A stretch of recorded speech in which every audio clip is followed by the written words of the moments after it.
Okay, so we are discussing experimental research design, and we have already completed experimental research design, right? So today we will discuss quasi experimental research design. ये अलग अलग direction में, अरे okay, then fix the heading quasi एक्सपेरी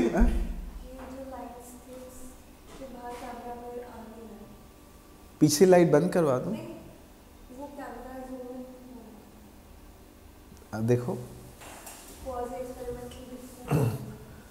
experimental design ज्यादा है, कम करना पड़ेगा। और नाउ अभी भी है, हाँ, quasi experimental design.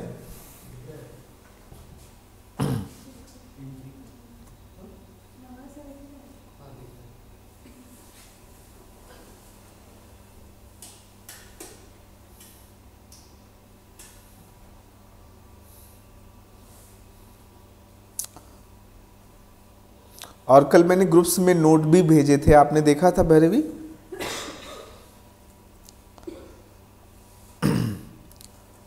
To way ANOVA I have already सेंडेड।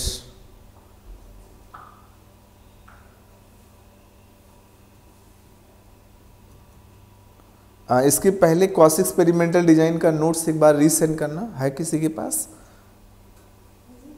हाँ, भेजा हुआ है ना, मैंने नहीं भेजा हुआ, देखो एक बार। Yes Danish, good evening. बहुत दिनों के बाद लाइव हो रही है, but every class goes in record, है ना? That I have sended, it is with you और नॉट, राइट? एक बार ग्रुप में रीसेंड करो। आप सेंड कर सकते हो कि नहीं कर सकते हो? मुझे सेंड करो, मेरा व्हाट्सएप नंबर।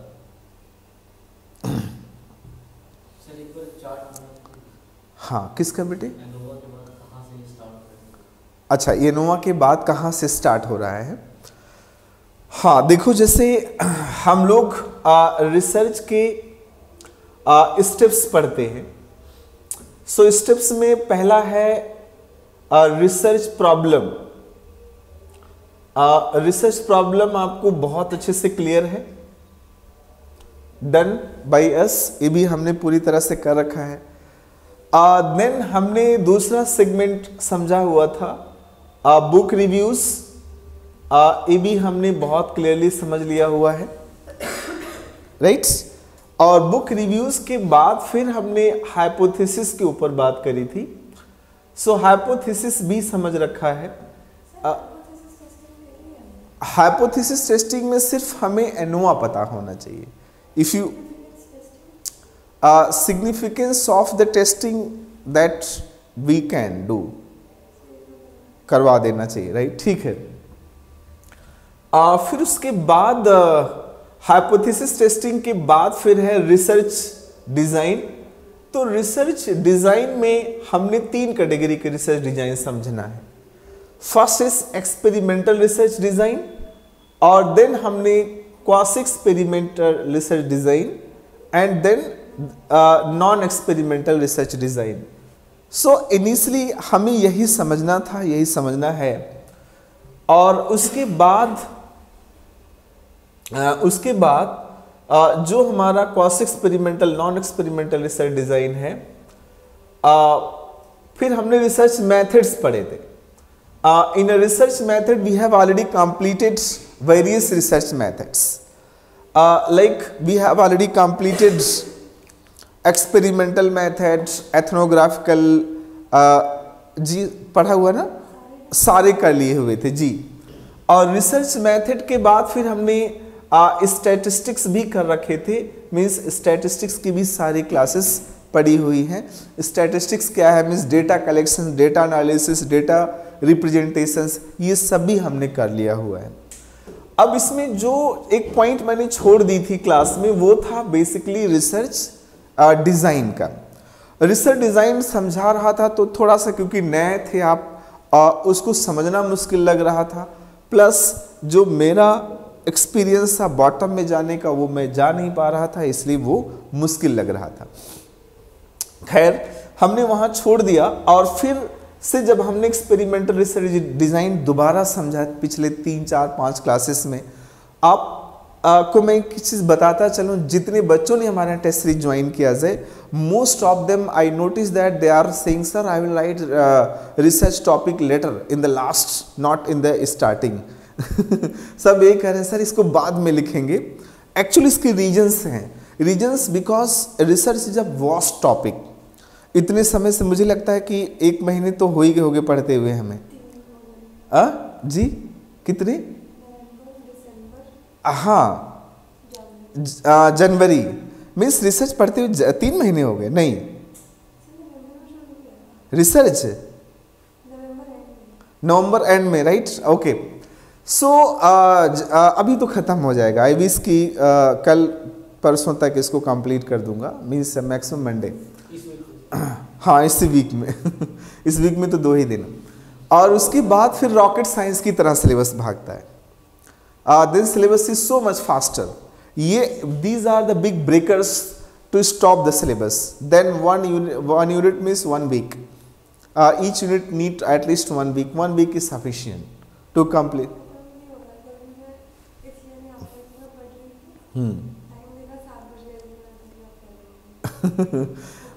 हाँ बहुत ज़्यादा इसमें टाइम लगता है और चीज़ों को करना भी पड़ता है इसमें। सो ये थोड़ा सा इसमें है, और इसके क्वेश्चन जब आते हैं ना बहुत डाइवर्स नेचर के आते हैं, बट फिर भी मैंने क्लास में बताया कि 4-5 टॉपिक से ही क्वेश्चंस आए हुए हैं और उन्हीं को फोकस करना चाहिए। One of them is research design, research methods, regression, factor analysis, correlations and hypothesis.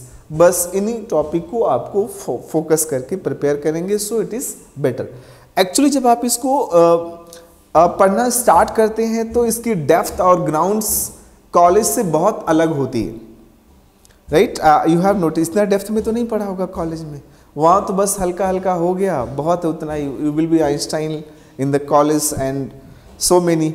And Danish बहुत अच्छा लगा, आपने बहुत अच्छे रिव्यूज़ डाले हुए हैं एंड बहुत अच्छा लिखा हुआ इन्होंने। सॉरी बेटे, जबकि मैं आपको उतनी अच्छी क्वालिटी ऑफ सर्विसेज तो नहीं प्रोवाइड करा पाया, but actually you are good person. So that ये देखो, जब आप कहते हैं दुनिया जैसे हो तो आप वैसे ही दिखती है एज बहुत अच्छा बच्चे। मैंने पढ़ा भी नहीं रिव्यूज़, बट लोगों ने बताया कि बच्चे ने बहुत अच्छा डाला हुआ है। Is it true Danish? मैंने पढ़ा नहीं बेटे reviews, even I haven't time to read it, because अभी मैं अपने ऑफिस में काफ़ी लोड में रहता हूँ। खैर मेंशन करते हैं हम लोग। सो ये रिसर्च डिज़ाइन हमने बनाया। अब हम लोग फोकस करते हैं next thing, that is basically quasi experimental design, right? तो भैरवी डाला हुआ आपने, रिसर्च डिज़ाइन भेज दिया? कहाँ भेजा हुआ? ग्रुप में भेजा हुआ, मुझे भेजा हुआ। तो मेरा व्हाट्सएप कौन सा नंबर है? 9667755548। आपने ऑफिस में भेज दिया होगा। नहीं तो ऑफिस का नंबर है 9667755548। नहीं है, मेरा भी होगा। इस पे नंबर डालो आप, 6677755548। हाँ ओके अंकित, है आपके पास रिसर्च डिज़ाइन वाले नोट्स? फ़ोन में है या नहीं है? मैंने ग्रुप में ही भेज दिया था। नोट्स है क्वासी एक्सपेरिमेंटल डिज़ाइन का? पढ़ाई नहीं तो कहाँ से बना लोगे नोट्स? प्रीवियस नोट्स से? प्रीवियस में कब पढ़ा दिया?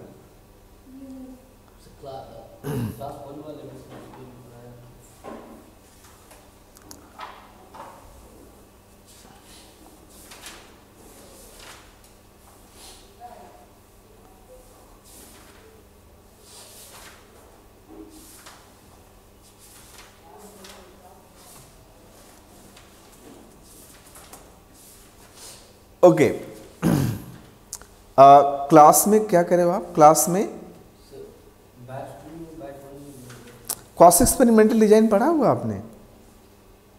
दिखाओ एक बार, नाम तो बोलो। हाँ, मेथड किया होगा, डिजाइन कहाँ से कर लिया? अब कर लिया हुआ है, great, only I am late.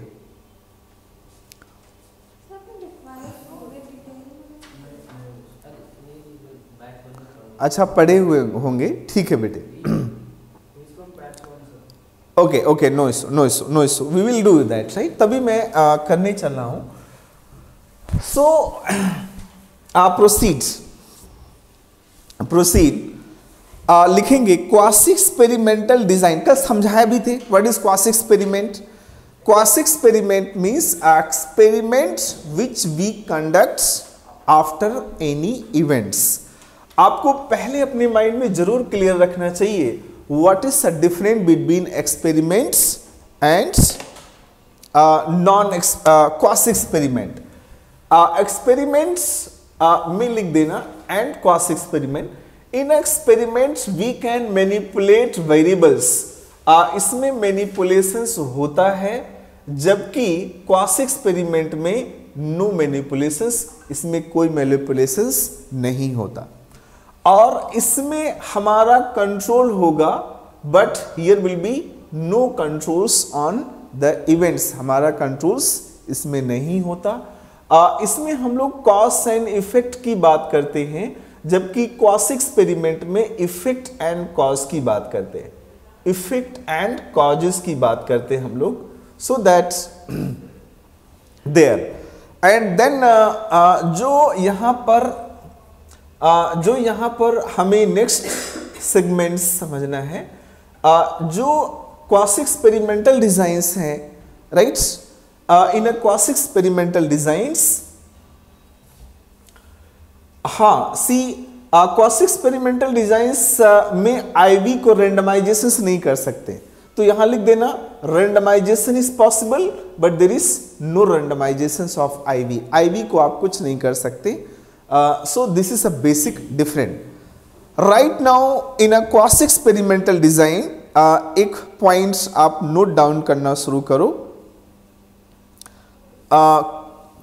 लिखना quasi experimental designs are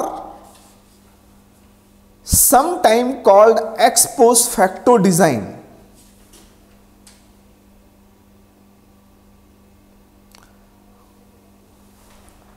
Right?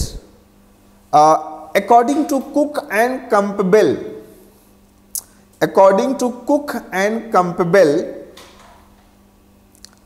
a type of research design that lacks the elements of random assignment. A quasi experimental design is a type of design that lacks the element of random design. ये random design से different होता है. It is different from randomization. As I mentioned that, right? Example. Example, study of PTSD. Study of PTSD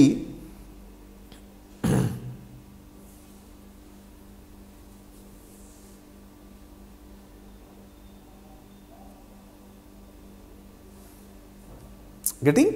So that it is study of PTSD. PTSD got post traumatic stress disorder. You can take the example of PTSD patients.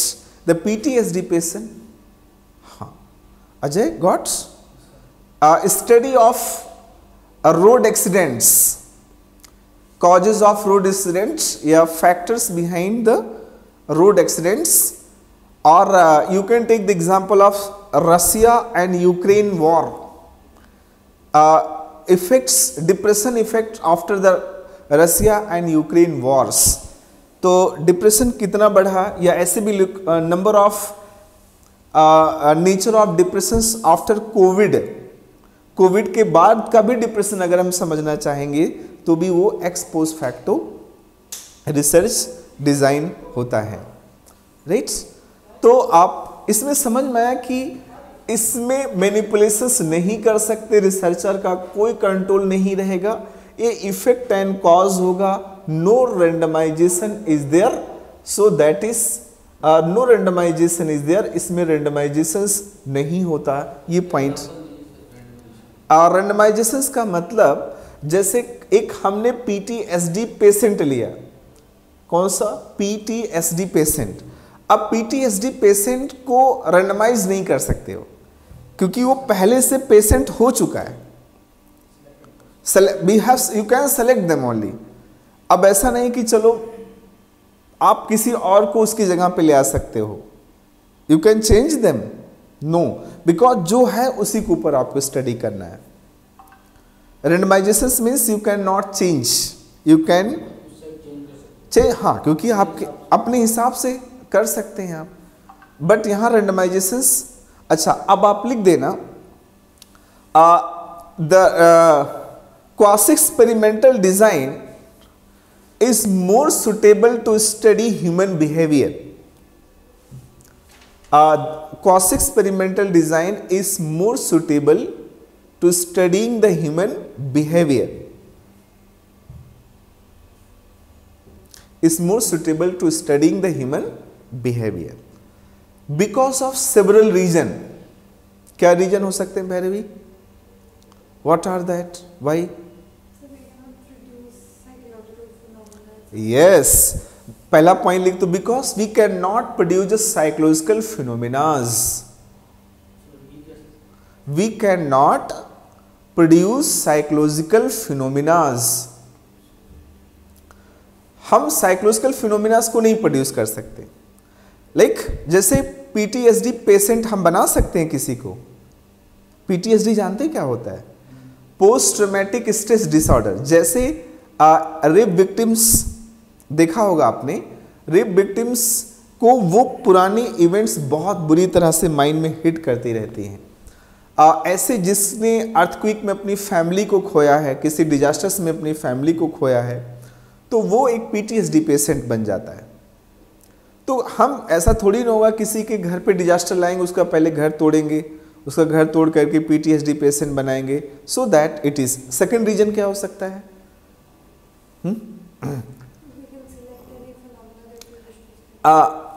We can right, specially psychology में human behaviour के साथ randomisation बहुत complicated होता है, तो आप लिख सकते हैं difficult to randomize the human behaviour, difficult to randomize the human behaviours. तो ह्यूमन बिहेवियर का रेंडमाइजेशन बहुत मुश्किल होता है, difficult to randomized human behaviour, human behaviour का रेंडमाइजेशन कॉम्प्लिकेटेड है, मुश्किल है, टफ है, right. And other is manipulations, manipulations भी करना कोई अलाउ करेगा क्या? हाँ, लिख देना, due to ethical issues, due to ethical issues human behaviour is difficult to manipulate.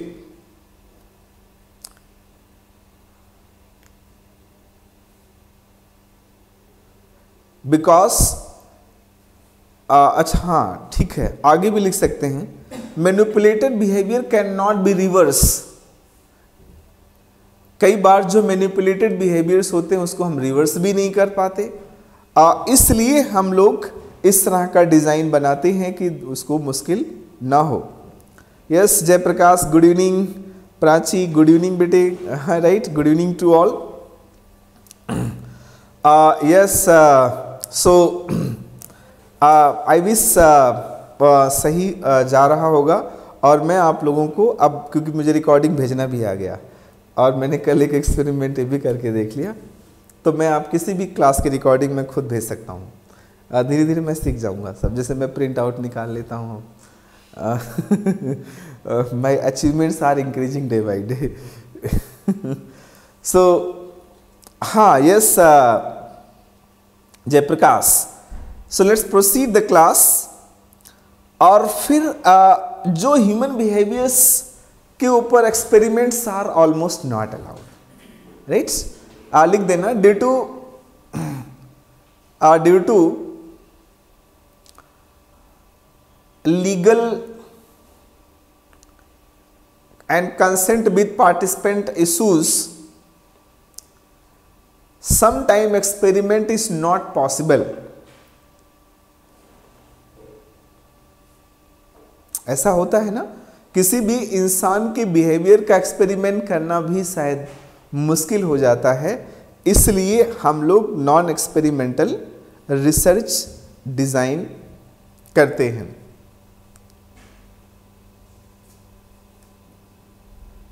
Getting?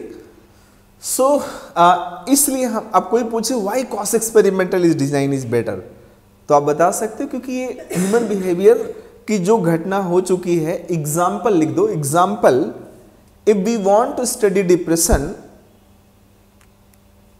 So usually we select the person, या usually we select a group of peoples who are already under the depressions.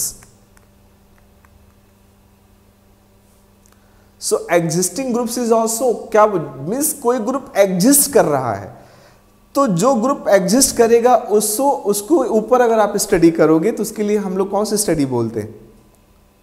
X post facto. Getting Ajay? कुछ getting some points? जो groups already exist कर रहा है, अगर उस group के ऊपर आप स्टडी करते हो तो that is what?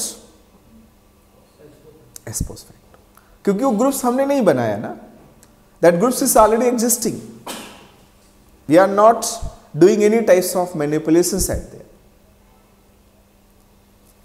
Next is types of, अब आप थोड़े से अपने आप को कहते हैं ना वो कमर कस लो, मीन्स रेडी हो जाओ वॉर के लिए, that right now the war is actually start right now. Now war इसलिए स्टार्ट हो रहा है क्योंकि हेडिंग बनाओ, types of experiment, quasi experimental design.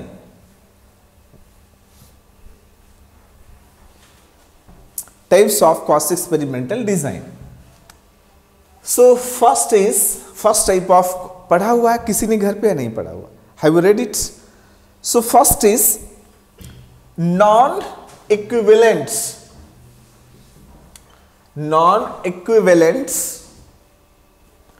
non-equivalence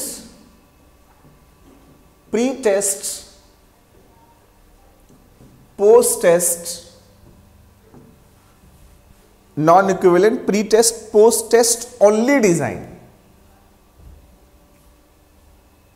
non-equivalent pre-test, post-test design, only design, huh? Yeah, only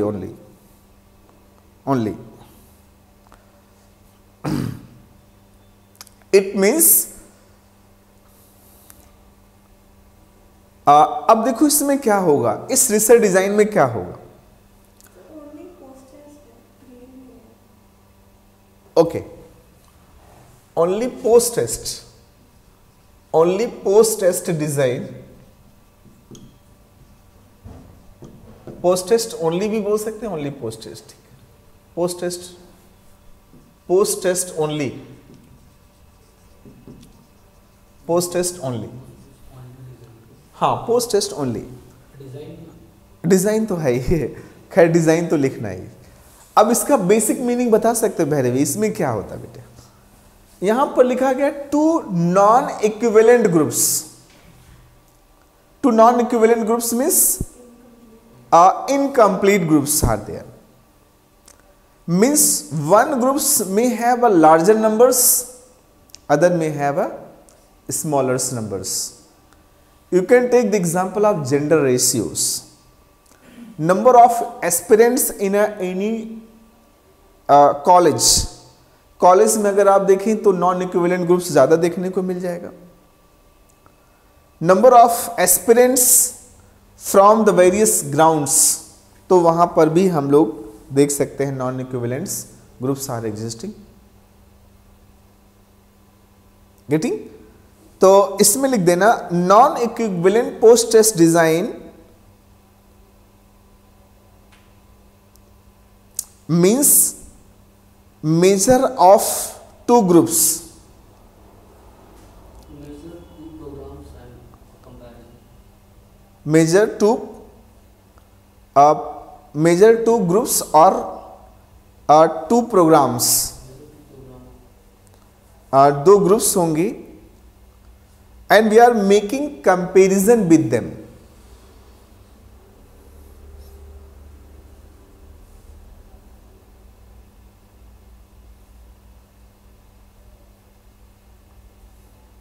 right अब दो groups हैं. Suppose there is a group 1 and group B, that is group 2.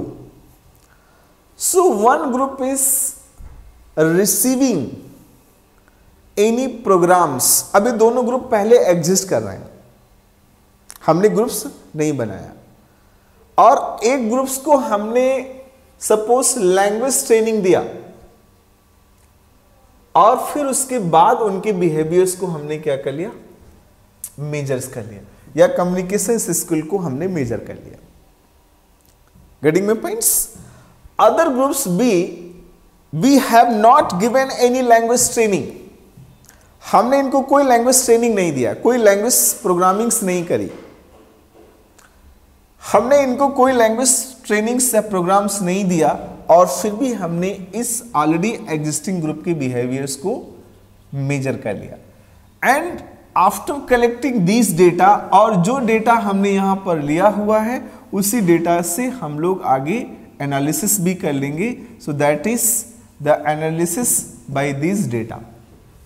यही होता है. भैरवी, आपके पास कोई अच्छा एग्जांपल हो तो बताओ. जैसे कि स्कूल करिकुलम्स में यूज होता है. पूरा बताओ, जैसे उस दिन बता रहे थे, अच्छा लग रहा. बोर्ड पे बताओगे? हाँ फिर ठीक है. लो आ जाओ बेटे, अच्छा लगेगा ना. लो. हाँ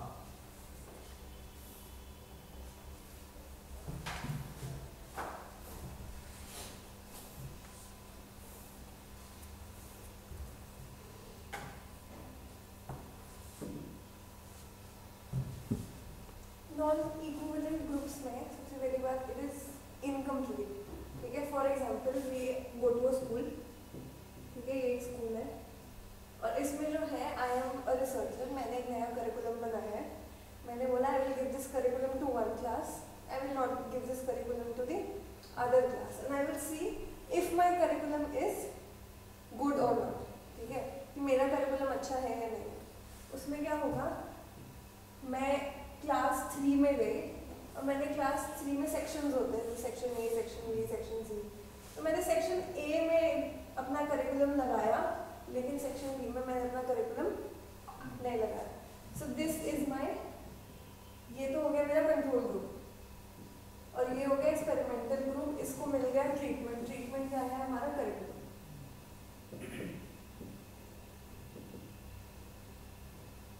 अब इसमें जो है मैंने देखा कि मेरे करिकुलम से डिफरेंस आया है. ठीक है, पोस्ट टेस्ट ओनली, मतलब we are not giving any pre test. ठीक है, प्री टेस्ट में क्या होगा कि हम देखें, मैं सिर्फ उन्हीं बच्चों को दूंगी जिनको मे बी इंग्लिश आती है. ठीक है, प्री टेस्ट में मैं फिल्टर करूँगी. यहाँ पे कोई फिल्टर नहीं है, मैंने सीधा ट्रीटमेंट लगाया और फिर मैंने जाके इन दोनों में यहाँ पे मेजर कर दिया. So I find that there is a difference, but because we are not using randomization. That is the biggest drawback of this method. There is no randomization. तो what if जैसे schools में होता है कि जैसे कि दिल्ली के बड़े बड़े स्कूल होते हैं ना, उनमें ऐसा होता है कि एक सुपर सेक्शन होता है. उसमें जो है सारे इंटेलिजेंट बच्चे होते हैं, बाकी सेक्शंस में quote and quote non intelligent बच्चे होते हैं, नॉन इंटेलिजेंट बच्चे होते हैं. तो अगर ऐसे किसी स्कूल ने अपने ही सेक्शंस में बाइफर्केशन कर रखा है और मैंने जाकर अपना करिकुलम उन बच्चों पे लगा दिया जो इंटेलिजेंट है, अल्टीमेटली कहीं ना कहीं तो मेरा वो सच हो ही जाएगा कि हाँ हाँ my curriculum is good. What about these people who are not. तो इसलिए क्योंकि हम अगर मैं रैंडमाइजेशन करती, रैंडमाइजेशन का मतलब होता है कि एक स्कूल में हर बच्चे को इक्वल चांस मिलेगा ग्रुप में आने का. ठीक है, जिसको हम मैक्सिमम प्रोबेबिलिटी कहते हैं. तो वी डिवाइड इट. तो उसमें जो है प्रोबेबिलिटी मान लो हर किसी की इक्वल होती है. ठीक ठीक है, तो अब जो है इसमें रैंडमाइजेशन नहीं है and I am just using my curriculum on children who are intelligent, but what about the children who are not? तो इसलिए जो है यहाँ पे जो अल्टीमेट रिजल्ट्स आएंगे वो they are not a true, वो मतलब असलियत में जो है वो ग्राउंड रियलिटी में दिखेगा, it's just a very artificial. This is non equivalent इसलिए है क्योंकि when we go to a school, किसी क्लास में 30 बच्चे होते हैं, किसी क्लास में 20 बच्चे होते हैं, दे इक्वल नहीं होते, that is why it is non equivalent post test only and this is the drawback. If there was randomization तो ये ट्रू एक्सपेरिमेंट होगा, जहाँ रैंडमाइजेशन आता है उसको हम ट्रू एक्सपेरिमेंट कहते हैं, जहाँ नहीं होता वो कॉज एक्सपेरिमेंट। थैंक यू, अच्छा लगा, nice. So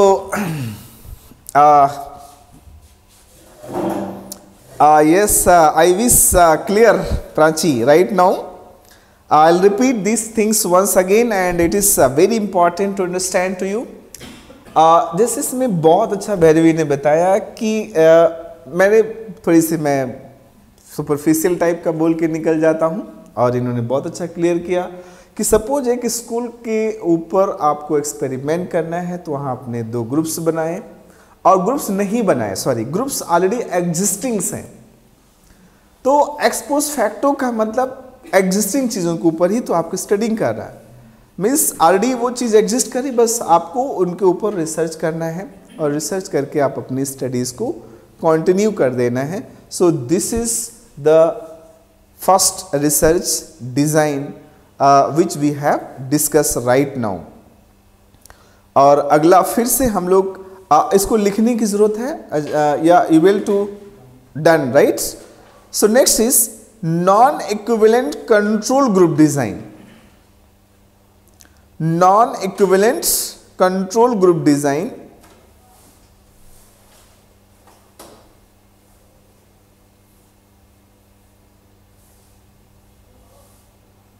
non equivalent control group design. अब देखो, जैसे इसमें इस एग्जाम्पल के सहारे चले जाओ, इसमें सेकंड लिख देना, second design non equivalent, Pranchi लिखना, नॉन इक्विवेलेंट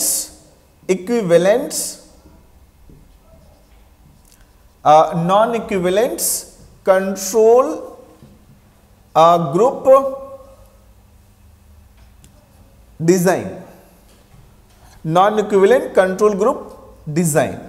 आई विश एक टर्म तो क्लियर है, नॉन इक्विवेलेंट का मतलब there will be at least 2 groups होंगे, और दोनों ग्रुप्स में नंबर्स इक्वल नहीं होंगे, because they are already existing groups. But यहां पर एक पॉइंट लिखा control groups. So control groups का मतलब ये हुआ कि at least there will be a groups will be there, एक कंट्रोल ग्रुप्स होगा और एक एग्जिस्टिंग ग्रुप्स होगा। गेटिंग? अब यहां पर जो रिसर्चर है non equivalent control group design में, रिसर्चर जो एग्जिस्टिंग ग्रुप्स हैं हमारे पास, एक्सपेरिमेंटल ग्रुप्स और कंट्रोल ग्रुप्स, उन दोनों का कंपेयर करता है। The researcher will compare. So इसमें लिख देना, in this research design both control groups and experimental groups is compared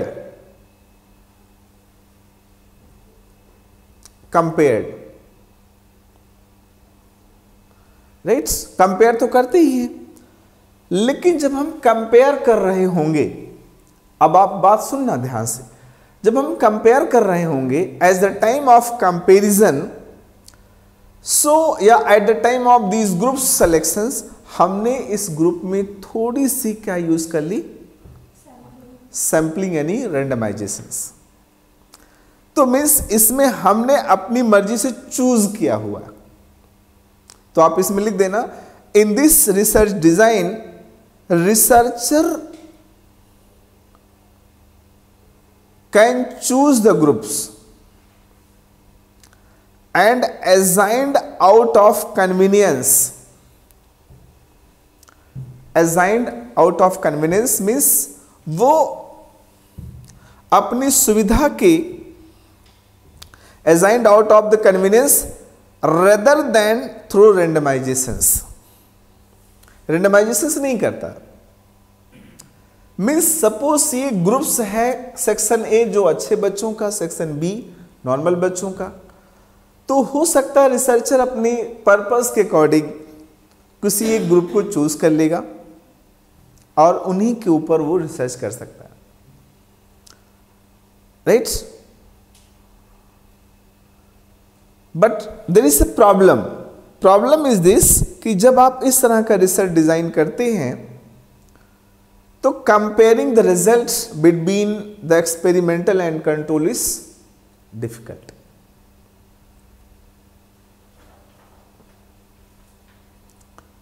for example, we are interested to study the effects of training programmes. इसमें example लिख दो। Example, we are studying the effects of training programs of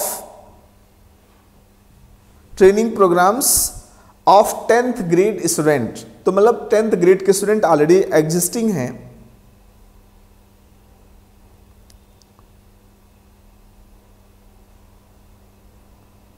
right.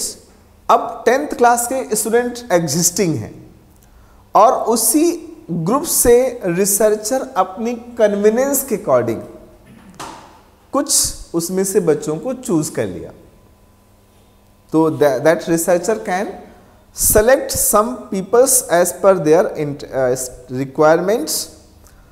हाँ, but इसमें randomization नहीं करेगा, means ऐसा नहीं होगा सबको इक्वल चांसेस नहीं होंगे। हो सकता है चूज करने का क्राइटेरिया बनाए, कोई स्टेटा फिक्स कर दे, उस स्टेटा के बेस पर वो चूज कर ले और उस चूज करने के बाद फिर उसी को स्टडी कर ले, राइट। स्टडी करने, अच्छा एक पॉइंट ये भी तो कर सकता है लेकिन ना, जैसे रिसर्चर 10th क्लास के बच्चों को लिया, अब 10th क्लास के बच्चों को लिया तो है तो 10th क्लास के ही, गेटिंग। अब उसको वो थोड़ा सा रीग्रुपिंग कर सकता है। Regroupings means the students who are interested in science, students who are interested in humanities, who are interested in etc. तो इसके बेस पे वो रीग्रुपिंग तो कर सकता है, और जब उसने रीग्रुपिंग्स कर ली तो मीन्स वो अपनी कन्वीनियंस के अकॉर्डिंग कर ली होगी। इमेजिन करो वो स्टडी करना चाहता था कि divergence thinking, that researcher want to understand divergence thinking in the various in the student of 10th class. So divergence thinking may have different in the humanity groups, may be different into commerce, may be different into others. तो उनके ऊपर study कर सकता on the basis of their interest, choice के ऊपर, उनके interest के ऊपर वो स्टडी कर सकता है। इस रिसर्च डिजाइन को हम रिप्रेजेंट कैसे कर सकते हैं, इसमें देखो नोट्स में मेंशन है। दानिश साहिबिस नोट्स आपको ग्रुप में अवेलेबल होगा, और अगर नहीं अवेलेबल है तो बताना बेटे। दिस डिजाइंस में भी diagrams, so there is a 2 groups, 2 groups हैं G1 एंड G2, यही मेंशन है ना मेरे भी। और दिस ग्रुप्स में भी first of all what we do, observations 1 and observations 2, and then नहीं, हाँ, ग्रुप 1 को observations 1 हुआ, observations 2 हुआ, and group 3 observations, group 2 observations 3 and observation 4 that we do।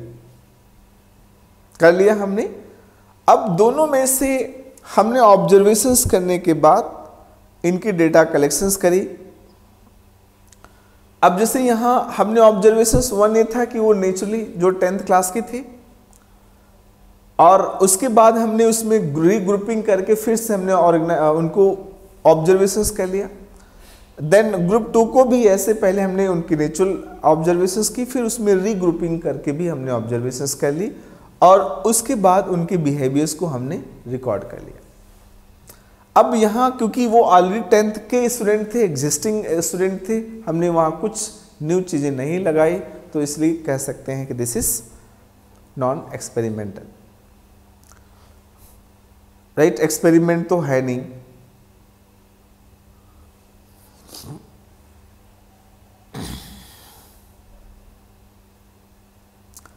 Then next points, अंकित अगला बताएं जी।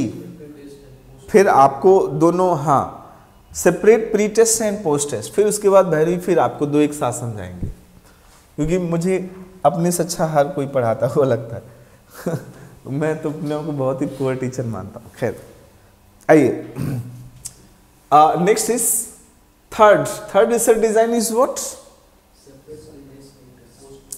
तो इसमें कंट्रोल क्यों लिखा गया भैरवी, बता सकते हो आप? Why it is control? पहले वाले में, दूसरे वाले में कंट्रोल क्यों लिखा गया? जी, अपनी कन्वीनियंस के अकॉर्डिंग सैंपलिंग कर ली थी ना हमने, हमें जैसी रिक्वायरमेंट थी उसके अकॉर्डिंग हमने कर ली थी। खैर आइए थर्ड लिखिएगा, क्या बेटे? The separates what? Pre test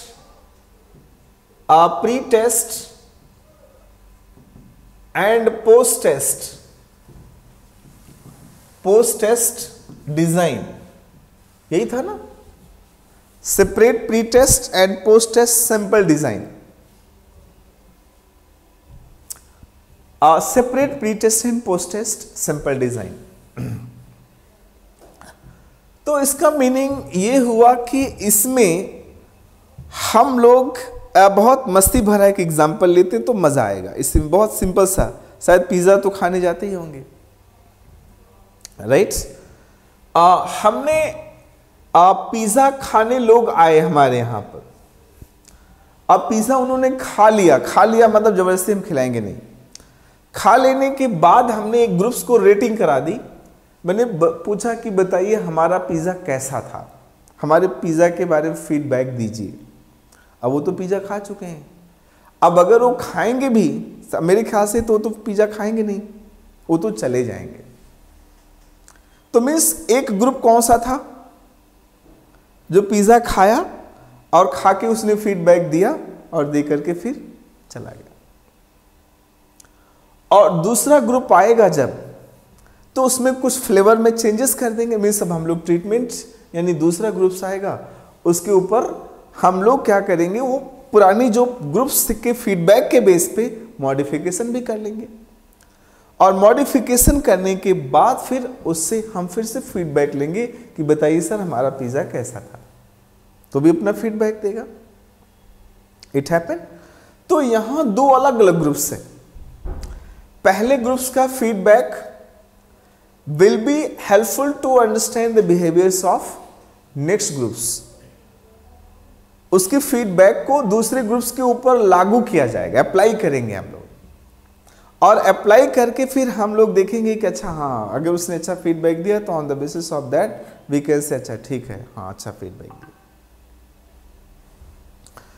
getting my points? तो यहां पर एटलीस्ट हम लोग दो ग्रुप्स लेंगे।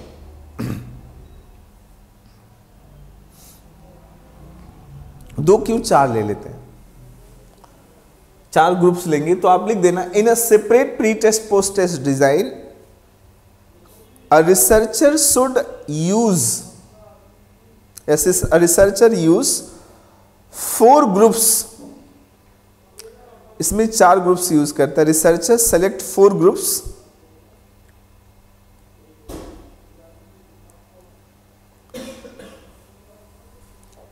one groups come from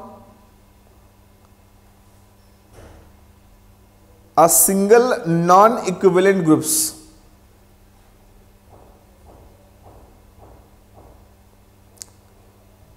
and other 2 groups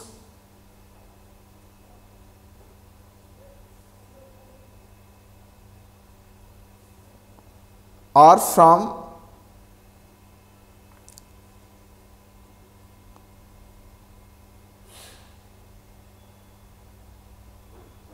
single non-equivalent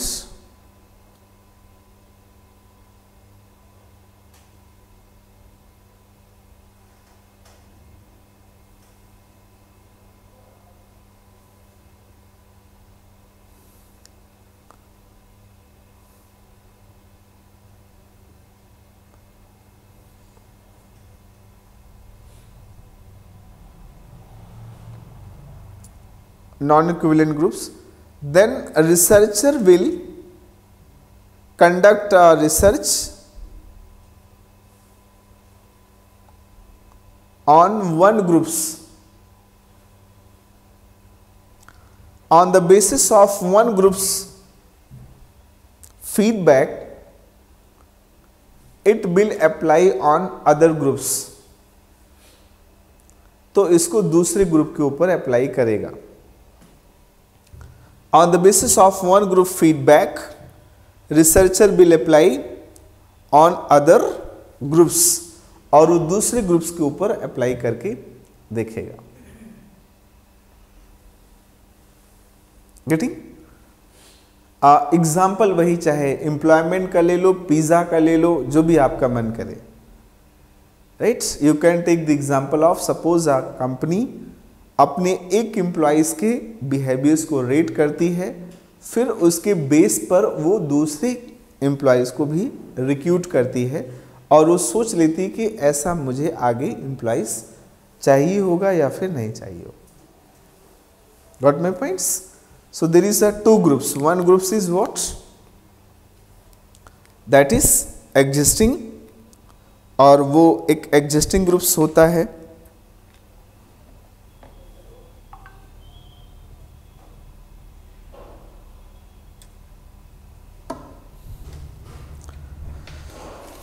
So अब दोनों डिजाइन एक बार आप बताओ. राइट, अच्छा रहेगा ना? बताओ क्या हुआ, नहीं याद रहा आपको? क्यों? विंटर की वजह से, अब क्लास की बोरिंग की वजह?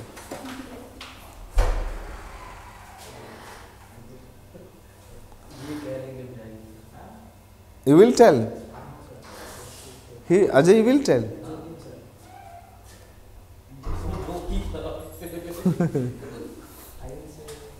हाँ बोलो, आओ बोलो बहन. तभी नींद नहीं आएगी बेटे. लो खड़े होके बताओगे तो नींद नहीं आएगी. चलो,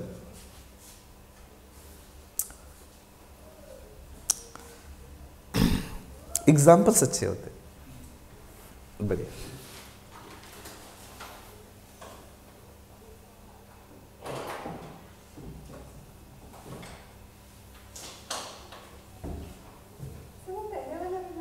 हाँ हाँ दोनों, तभी तो दो इकट्ठा बता दिया. फिर भी बताओ ना. हाँ, ये इसीलिए कर रहे हैं क्योंकि टेक्निकल टॉपिक्स हैं और जितना ज़्यादा हम समझ के जाएंगे. कंट्रोल ग्रुप्स,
जो कि सर्दी में हिलते भी नहीं है, ठीक है। अब यहाँ पे अगर मैं देखूँ कि कौन कितनी दूर तक भाग सकता है, obviously Neeraj Chopra will be much better than us. Again this is a confounding variable, ठीक है। तो कंफाउंडिंग वेरिएबल कोई ऐसी चीज होती है जो चाह के भी हम कंट्रोल नहीं कर सकते और वो अल्टीमेटली हमारी पूरी स्टडी को खराब कर सकती है। एंड में हम ये नहीं कह सकते कि आईवी की वजह से डीवी में चेंज आएगा। तो इसमें क्या होगा, ए एंड बी 2 ग्रुप्स है। यहाँ पे I will give them a pre test होगा यहाँ पे जस्ट टू सी कि ये दोनों एक लेवल पे है। एंड यहाँ पे जो है मैं आउट ऑफ कन्वीनियंस लोगों को सिलेक्ट करती हूँ। सेक्शन ए में भी मैं 15 लोगों को बुलाऊंगी कि अच्छा तुम आगे बैठो, आ जाओ, ठीक है, आउट ऑफ कन्वीनियंस। मैं एज सच किसी को जाके पूछ नहीं रही कि do you want to come, do you don't want to come. I am not using randomization. Convenience का मतलब होता है कि जो मुझे सामने दिखा मैंने उसको ले लिया। तो एक तो इसमें कंफाउंडिंग वेरिएबल होता है, दूसरा इसमें हम कन्वीनियंस सैम्पलिंग यूज करते हैं।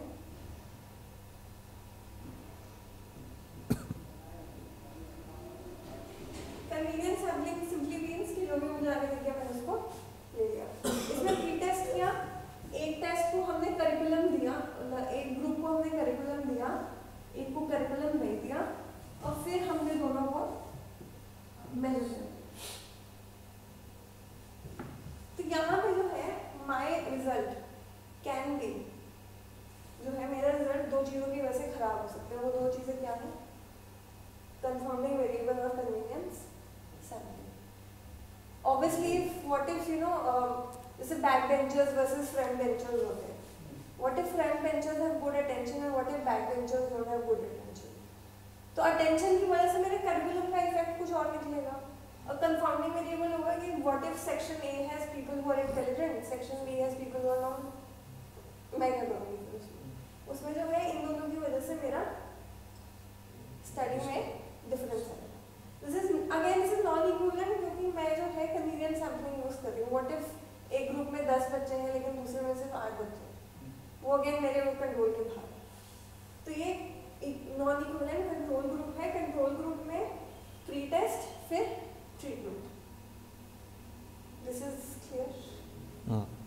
इसके बाद स्विचिंग नहीं, प्री टेस्ट पोस्ट टेस्ट।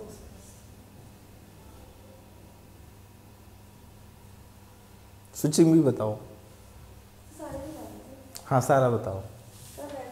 हाँ लो फिर माइक पकड़ो फिर, क्योंकि माइक से तभी जाएगा ना आवाज रिकॉर्डिंग में। माइक मारी चलो सारा बताओ फिर आप, अच्छा लगे। Application design. हाँ लो थैंक यू, मेरा काम आसान है, मैं बैठता हूँ। Thank you. Separate pre test post test में क्या होगा कि एक होता है हमारा प्री टेस्ट और एक होगा हमारा पोस्ट टेस्ट। जैसे सर ने बोला हम यहाँ पे 4 ग्रुप लेते हैं, ठीक है। यूजुअली ये कंपनीज में यूज़ होता है, जैसे कि आपको कॉल आती है ना एयरटेल वगैरह वालों की कि अच्छा हमने आपका वाईफाई ठीक कर दिया, अब आपका एक्सपीरियंस कैसा है। That they use this kind of, क्योंकि इसमें दे can not randomly select, they can not, वो ऐसे नहीं है कि पूरी इंडिया में से किसी को भी फ़ोन कर लो उनसे पूछ लो आपका वाईफाई ठीक हो गया, ऐसे नहीं कर सकते। वो जिसने कंप्लेन करी है उसी को कॉल कर सकती हूँ मैं, जिसका नंबर मेरे पास है मैं उसी को फ़ोन कर सकती हूँ। कि कंप्लेन आई दिल्ली से, मैं कॉल कर रही हूँ किसी को मध्य प्रदेश में कि आपका वाईफाई ठीक हो गया, ठीक है। तो व्हाट दे डू इज़ कि मान लो 2 कंपनीज हैं, एक एयरटेल है एक जियो है, ठीक है। एक एयरटेल है और एक जियो है।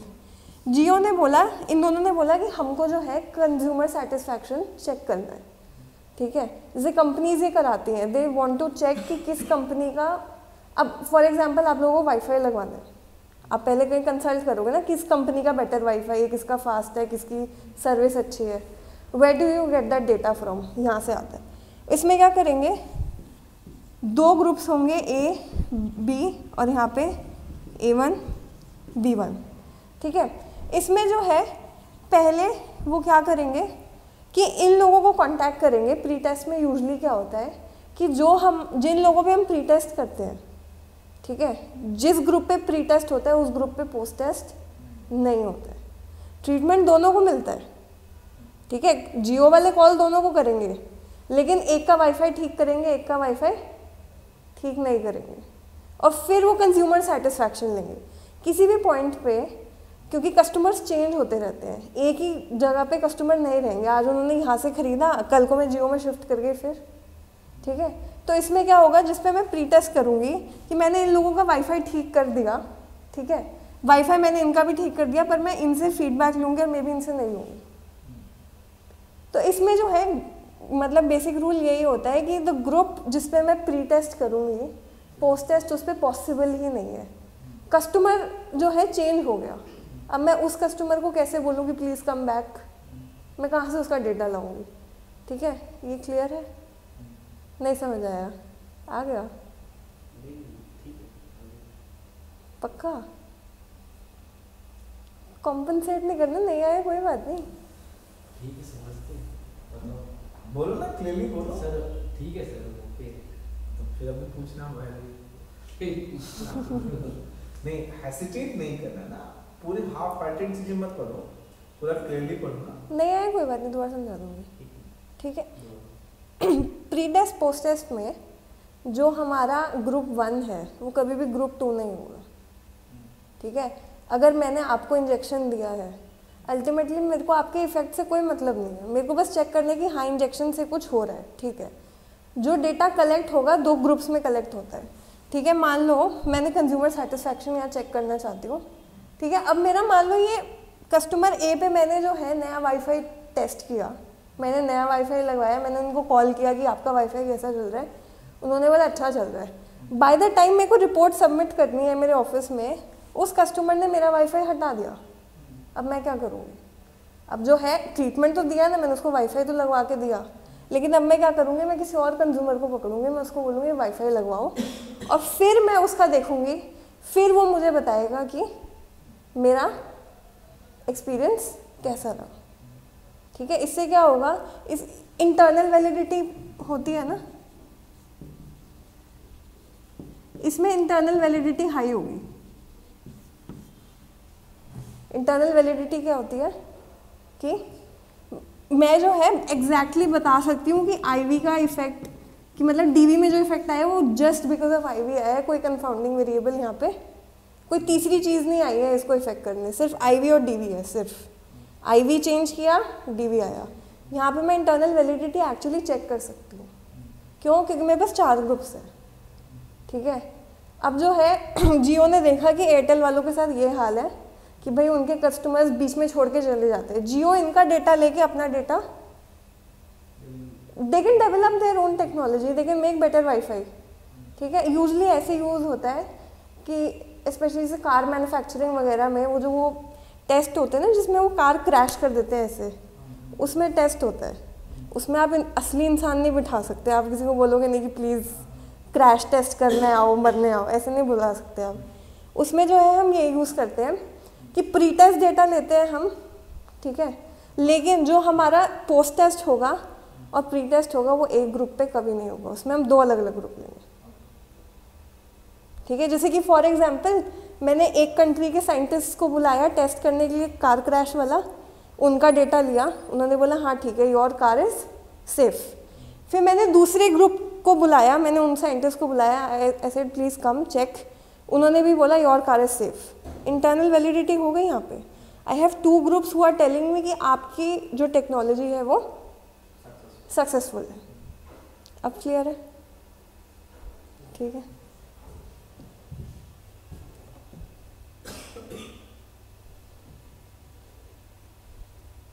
उसके बाद है डबल प्री टेस्ट।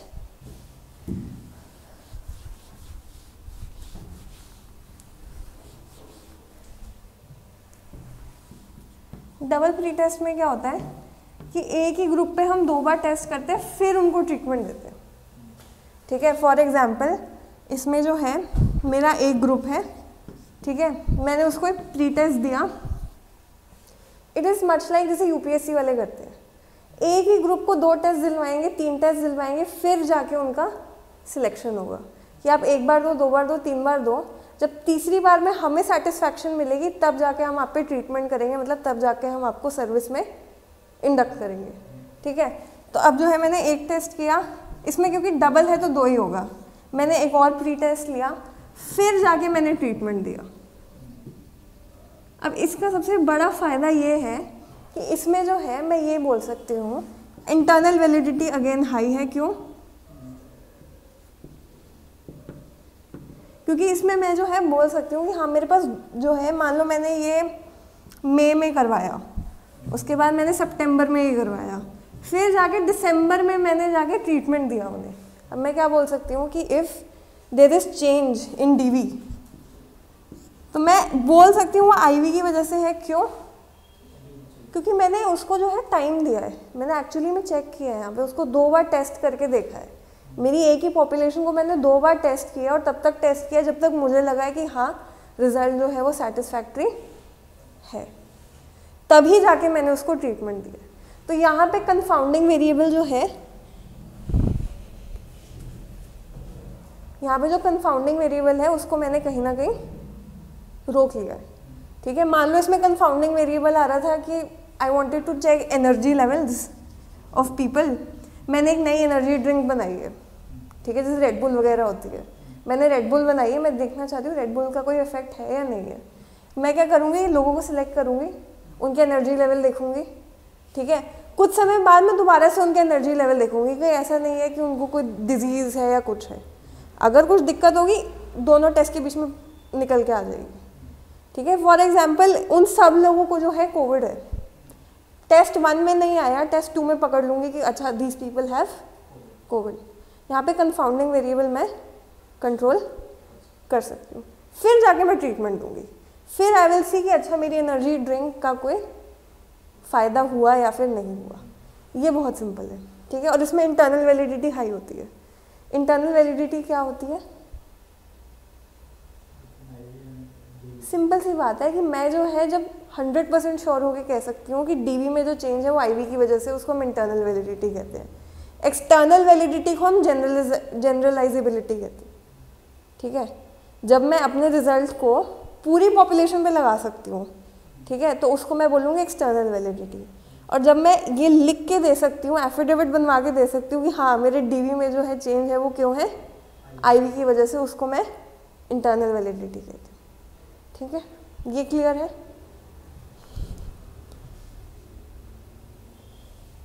उसके बाद आता है स्विचिंग रेप्लिकेशंस डिजाइन।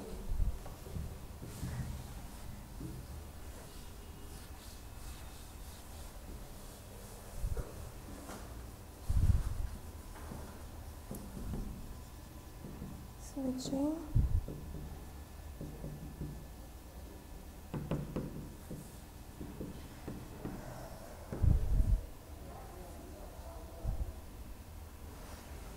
ये बड़ा इंटरेस्टिंग है, इसका ना डायग्राम बड़ा अच्छा बनता है। इसमें जो है ग्रुप ए, ग्रुप बी, ठीक है, ये सीधा डायग्राम से समझ आ जाएगा। ग्रुप ए है, ग्रुप बी है। पहले मैं क्या करूँगी, प्री टेस्ट दूंगी। पीटी का मतलब प्री टेस्ट है। मैंने दोनों को प्री टेस्ट दिया।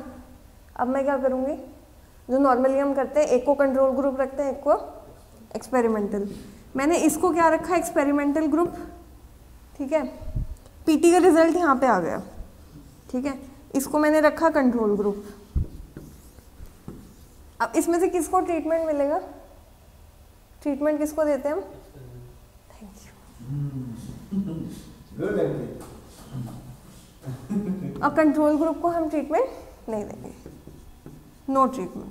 ठीक है, अब इसमें स्विचिंग रेप्लिकेशन क्या होता है? रेप्लिकेशन क्या होता है? स्विचिंग से पहले रेप्लिकेशन का मतलब होता है जब हम एक ही टेस्ट दो बार करते हैं। जैसे हमने डबल पीटी किया, वो भी एक तरह से रेप्लिकेशन है। एक ही टेस्ट को एक बार करो, फिर 2 बार करो, फिर 3 बार करो, ताकि थर्ड टाइम तक तुम कह सको कि देखो मेरा टेस्ट जो है वो एकदम फुल प्रूफ है। रेप्लिकेशन का मतलब ये होता है, ठीक है, रिपीट करना। और रेप्लिकेशन में जो है यूजली क्या होता है, कभी भी एक ही ग्रुप पे नहीं होता है। रेप्लिकेशन का रूल होता है never on the same group. Replication का रूल होता है never on the same group, you have to change group. इसीलिए इसको हम स्विचिंग रेप्लिकेशन कहते हैं। अब इसके बाद क्या होगा, यहाँ पे तुम पोस्ट टेस्ट लोगे, pre test, treatment, post test. ठीक है, अब यहाँ पे मैंने पोस्ट टेस्ट लिया और फिर मैंने मेजर कर लिया एक तरह से यहाँ पे। ठीक है, यहाँ पे मैंने मेजर कर लिया दोनों के रिजल्ट्स।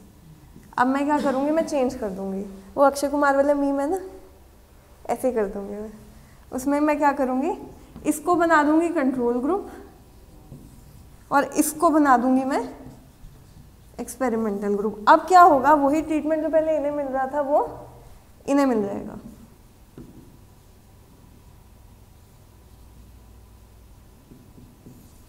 और यहाँ पे इनको नो ट्रीटमेंट। फिर मैं दोबारा से यहाँ पे पोस्ट टेस्ट करूँगी, ठीक है। इसके पोस्ट टेस्ट के बाद एक यहाँ पे ना बीच में प्री टेस्ट दोबारा होएगा, क्योंकि यही ऐसे ही चलता है ना, pre test treatment post test. तो पोस्ट टेस्ट के बाद जो है एक और प्री टेस्ट होगा, उसके बाद मैं दोनों को चेंज कर दूंगी, ये ऐसे आ जाएगा और ये इधर चला जाएगा, ठीक है। उसके बाद जो है फिर मैं दोबारा से इनको मेजर कर लूँगी और ये मैं तब तक कर सकती हूँ जब तक मेरा मन करे। Final result is not equal, we are just trying to see कि there is no confounding variable. This is a method of limiting the effect of confounding variable. इसको यूजुअली हाँ results can change obviously, which is very natural, but this is one of the ways of controlling confounding variable. What if age is a confounding variable, ठीक है। तो if this is old people and these are young adults, मैं वहाँ पे जाके change कर सकती हूँ। I can again, देखो इसमें दोनों ग्रुप्स को ट्रीटमेंट मिल रहा है, एक को फेज 1 में मिलेगा, एक को फेज 2 में मिलेगा। यूजली रैट स्टडीज में होता है, ये चूहों पे जो स्टडीज होती है वहाँ पे जिनको वो इंजेक्शन वगैरह देते हैं। अब उसमें जो है मैंने एक ग्रुप को चूहे को इंजेक्शन दिया, ठीक है, दूसरों को नहीं दूंगी। फिर मैं दोनों के रिजल्ट्स कंपेयर करूंगी, मेरी दवाई काम करी। उसके बाद मैं कुछ टाइम बाद जो है स्विच कर दूंगी। कभी कभी ऐसा हो सकता है कि कुछ चूहों में जेनेटिक म्यूटेशन है और कुछ में नहीं है, तो कुछ चूहे जो है जेनेटिकली स्ट्रॉन्ग है, वो बेचारे वीक है, मैं क्या करूँ फिर। तो इससे जो है मैं बस एक तरह से होमोजेनिटी मेंटेन कर रही हूँ इन्वायरमेंट की, ठीक है। जो कि हमारे जो मेकअप प्रोडक्ट्स होते हैं उसमें लिखा आता है not tested on animals, usually this is done on animals, ठीक है। उसमें यही करते हैं कि 2 ग्रुप्स ऑफ एनिमल्स लेते हैं, एक ग्रुप को देंगे, दूसरे को नहीं देंगे, मेजर करेंगे। कुछ टाइम बाद दूसरे को देंगे, एक ग्रुप को नहीं देंगे, फिर मेजर करेंगे। क्योंकि कोई भी कॉस्मेटिक प्रोडक्ट आप तब तक मार्केट में नहीं लेके आ सकते हो जब तक जो है वो बिल्कुल ही सेफ नहीं है, ठीक है। इसलिए इसको बार बार करते रहते हैं जब तक मेरे को नहीं लगता मेरा प्रोडक्ट सेफ है। Usually done on animals and Khawaja इसलिए क्योंकि आप चूहों में रैंडमाइज सिलेक्शन नहीं कर सकते ना, दिस इज बेटर चूहा देन दैट चूहा, मेरे को नहीं पता कौन सा चूहा बेटर है, ठीक है। ये क्लियर है? If you want to draw this diagram you can draw कर लो मुझे, अच्छा डायग्राम है, बहुत क्लियर बनाया है। 2 ग्रुप्स हैं A and this pre-test experimental control treatments, then post-test switching कर दिया। switching में एक जो experimental group था उसको control बना दिया, control को experiment बना दिया और फिर से measure कर लिया। डायग्राम से क्लियर हो जाएगा ना।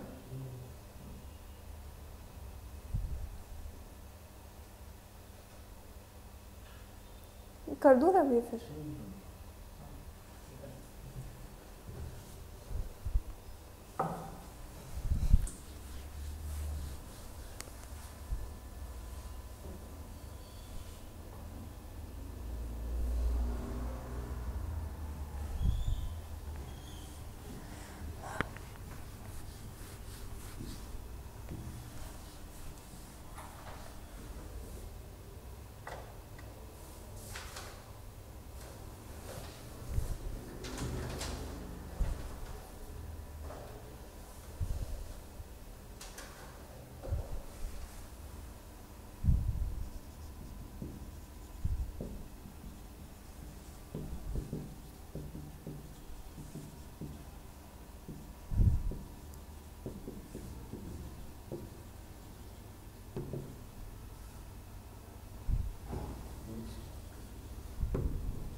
Mixed factorial design with one non-manipulated variable. ठीक है. Before getting into this design there is something known as within subject and between subject. जब तक ये दोनों का जो है डिफरेंस समझ नहीं आएगा ये डिज़ाइन कभी समझ नहीं आएगा. ठीक है. इस डिज़ाइन को समझने के लिए ये दोनों चीज़ें समझना ज़रूरी है. ठीक है. एक चीज़ होती है विद इन सब्जेक्ट. ठीक है. जैसे फॉर एग्जांपल मैंने ग्रुप ए लिया. ठीक है. मैंने ग्रुप ए लिया, मैंने उसको ट्रीटमेंट दिया, फिर मैंने मेजर किया. ठीक है. उसके बाद जो है नहीं सॉरी एक मिनट.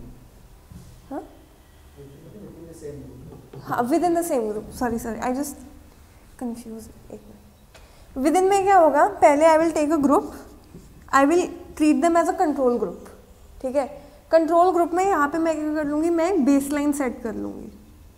मैं एक ज़ीरो, जैसे हम कहते हैं ना ट्रू ज़ीरो नहीं होता है, तो कहीं ना कहीं तो मुझे कंपेयर करना ही ultimately. So what I will do, I will set a base line. उसके बाद I will give them treatment. ठीक है. And then I will measure and then I will compare their previous performance and their new performance. For example मैं जो है again वो energy drink वाला देते हैं. ठीक है. मैंने बोला कि मैंने रेड बुल बनाई है. ठीक है. I want to test it. पहले मैं इनको नॉर्मल पानी दूंगी. ठीक है. जिसको हम प्लेसिबो कहते हैं. प्लेसिबो क्या होता है, मीठी गोली, कि it's like you know I am deceiving you. ठीक है. मैं तुम्हें झांसा दे रही हूँ. हाँ वही. ठीक है. मैंने वो दिया एंड एवरीबडी ड्रिंक्स इट. उनको लगा मीठा पानी है, कुछ तो होगा इसमें. यहाँ पे ना चेंज आया भी, वोंट मैटर वाई. यहाँ पे तो मैं बस एक बेस लाइन सेट कर रही हूँ.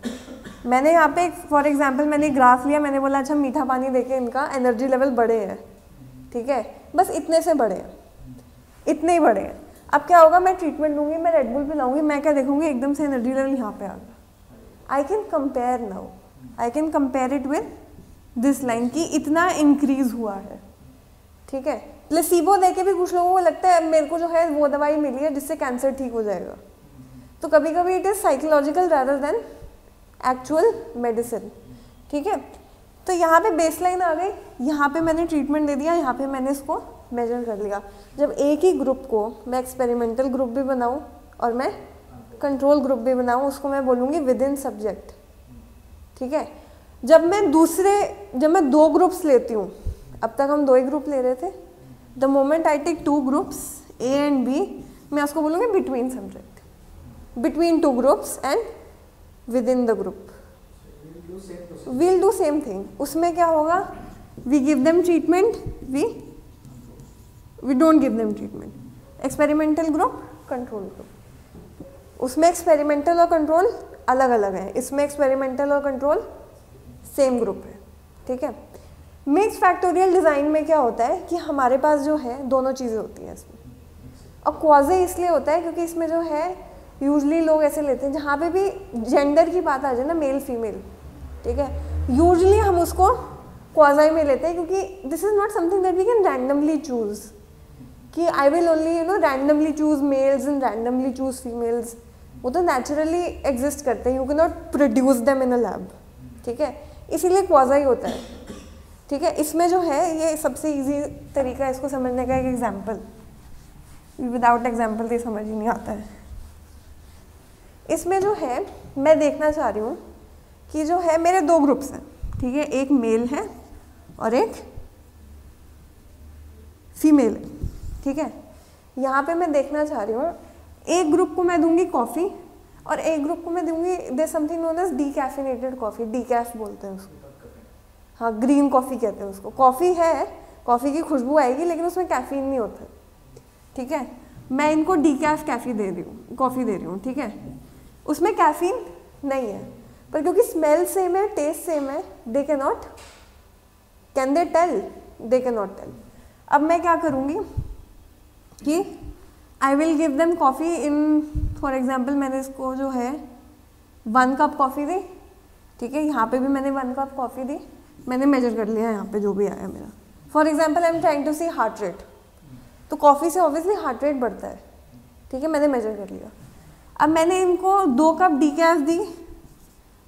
डीकैफ दी, फिर मैंने दोबारा से मेजर कर लिया. अब यहाँ पे क्या होगा, ये एक तरह से प्लेसिबो है. ठीक है। लेकिन इसमें जो है रिजल्ट क्या है हमें उससे मतलब नहीं है, हमें डिज़ाइन से मतलब है। डिज़ाइन में क्या है कि हमेशा यहाँ पे दो चीज़ें ऐसी होती हैं जो, दो वेरिएबल्स ऐसे होते हैं जो नेचुरली अकरिंग होते हैं, ठीक है। This is between two groups, दो ग्रुप है ना यहाँ पे। दिस इज बिटवीन सब्जेक्ट, ठीक है। और कॉफ़ी जो है क्योंकि दोनों को मिल रही है, उसको भी मिल रही है और उसको भी मिल रही है, तो ये क्या हो गया विद इन, ठीक है। ऐसा नहीं है कि मैं एक ग्रुप को कॉफ़ी दे रही हूँ और एक ग्रुप को डीकैफ नहीं दे रही हूँ, मैं दोनों ट्रीटमेंट कंडीशंस दोनों ग्रुप को दे रही हूँ, ठीक है। एक को जो है कैफीन वाली कॉफ़ी मिल रही है, दूसरे को नहीं मिल रही है।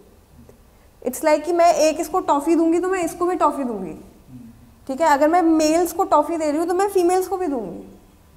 तो ये क्या हो गया, एक ही चीज़ जो है मैं दोनों को दे रही हूँ, तो वो क्या हो गया between, sorry with in, sorry मेरी गलती, सॉरी विद इन, ठीक है। तो ये बिटवीन है और ये विद इन है, ठीक है। इसमें ऐसा ही होता है कि there is between subject and there is within subject, ठीक है। जहाँ पे ऐसा दिख जाए कोई, जैसे मिक्स फैक्टोरियल वैसा है, लैटिन स्क्वायर जैसे, ठीक है। बस लैटिन स्क्वायर में एक डिफरेंस बस इतना था कि उसमें जो है रैंडमाइजेशन था, इसमें रैंडमाइजेशन नहीं होता है। इसमें मैं कन्वीनियंट सैम्पलिंग यूज़ करती हूँ, ठीक है। व्हाट इफ मेरी जो मेल्स हैं, what if they are also drinking alcohol along with coffee, ultimately कहीं ना कहीं जाके उनका हार्ट रेट वैसे भी ज़्यादा ही आएगा। यहाँ पे कंफाउंडिंग वेरिएबल आ गया, can I control that? I can not say them please don't drink alcohol, they are independent people, I can not tell them anything. अब यहाँ पे जो है मेरी स्टडी गलत हो जाएगी, ठीक है, मेरी स्टडी गलत हो जाएगी। क्यों? क्योंकि they are already having something else, these people are not having that. यहाँ पे कहीं ना कहीं मैं study will go wrong. Confounding variables is the biggest drawback of all quasi experimental designs.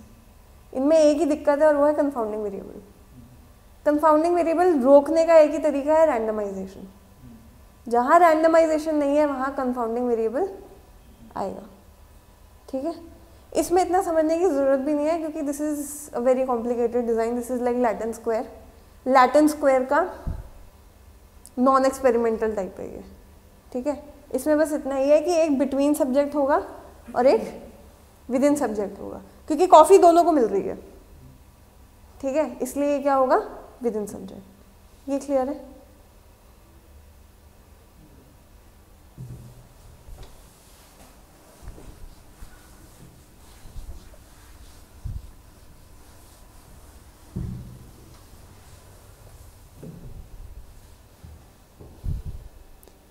उसके बाद कितने हैं?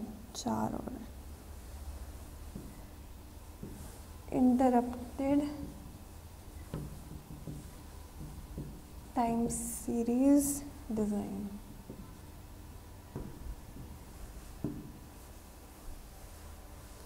दिस इज समथिंग लाइक जैसे हमने जो वो डबल प्री टेस्ट किया था, अब इसमें क्या है, डबल प्री टेस्ट नहीं है, ठीक है। इसमें जो है इंटरप्टेड टाइम सीरीज है। इंटरप्टेड टाइम मतलब कुछ टाइम के बाद, ठीक है। फॉर एग्जाम्पल एक ग्रुप है, यूजली इसमें एक ही ग्रुप लेते हैं, ठीक है। उसको मैंने आज टेस्ट किया, ठीक है, मैंने आज उन्हें टेस्ट किया। अब मैं काफ़ी टाइम तक उन्हें कुछ नहीं कहूँगी। फॉर एग्जाम्पल मैं देख रही हूँ कि अब जैसे डिप्रेशन है, डिप्रेशन डेंगू टेस्ट, हाँ ठीक है। डेंगू जो है 1 दिन में नहीं जाएगा, 2 दिन में नहीं जाएगा, it is going to take time. या फिर जितने भी ये डिजीजेज होते हैं, जैसे डेंगू हो गया या फिर वो होता है जॉन्डिस, टाइफाइड, ये 1 दिन में नहीं जाता है। डॉक्टर्स भी कहते हैं आज टेस्ट कराया तो कम से कम भी 1 महीने बाद आओ, ठीक है। ऐसे डिप्रेशन में होता है। अब डिप्रेशन अगर है और मैंने बोला कि this is a new therapy that I have found, ये यूज़ करके देखो, कि मैंने पाया कि योगा से जो है डिप्रेशन कम होता है। 1 दिन के योगा में सही हो जाएगा? 1 दिन ये यूजली काफ़ी टाइम लेती है, ठीक है, बहुत टाइम लेगी। कि मतलब मैं उनको 3 महीने देखूँ, मैं उनको 4 महीने देखूँ, तब जाके मुझे कुछ डेटा मिलता है। यहाँ पे मैं एक टेस्ट करूँगी, उसके काफ़ी टाइम बाद ये यहाँ पे टाइम गैप आ जाएगा। फिर जाके मैं एक और टेस्ट करूँगी और फिर जाके मैं यहाँ पे मेजर करूँगी मल्टीपल ऑब्जर्वेशंस, ठीक है। टाइम गैप इसलिए देना पड़ता है क्योंकि कभी भी जो है इस लाइक मुझे आज डेंगू हुआ, मैंने आज टेस्ट कराया, डॉक्टर ने दवाई दी, सुबह टेस्ट कराया, दिन में दवाई खाई, शाम को मैं दोबारा जाके कि देख लो कम तो नहीं हो गया, नहीं होएगा। जब तक मैं उसको 2-3 महीने नहीं दूंगी तब तक वो ख़त्म। 2-3 महीने सॉरी, जैसे टाइफाइड का जैसे मैं बता रही हूँ, ठीक है, दे विल टेस्ट। टाइफाइड में यूजली दे एडवाइस कि आफ्टर 2-3 वीक्स, ठीक है, या फिर जॉन्डिस वगैरह में दे से कि take time to recover and then come back, ठीक है। जैसे my sister got typhoid and वो इतनी एक्साइटेड हो गई, शी वाज लाइक हाँ दवाई खा लिया है, जा क्यों नहीं रहे, तो डॉक्टर वाज लाइक कि रुको, अभी एकदम से नहीं जाएगा, इट विल टेक टाइम। उन्होंने भी मना कर दिया था, वरना हम तो ऐसे थे कि हाँ दवाई खाइए, कल चलो टेस्ट कराने चलते हैं कि क्या पता चला जाए, ठीक है। ये बहुत ईजी है, सिंपल है, स्ट्रेट फॉरवर्ड है, इसमें तो कुछ है ही नहीं।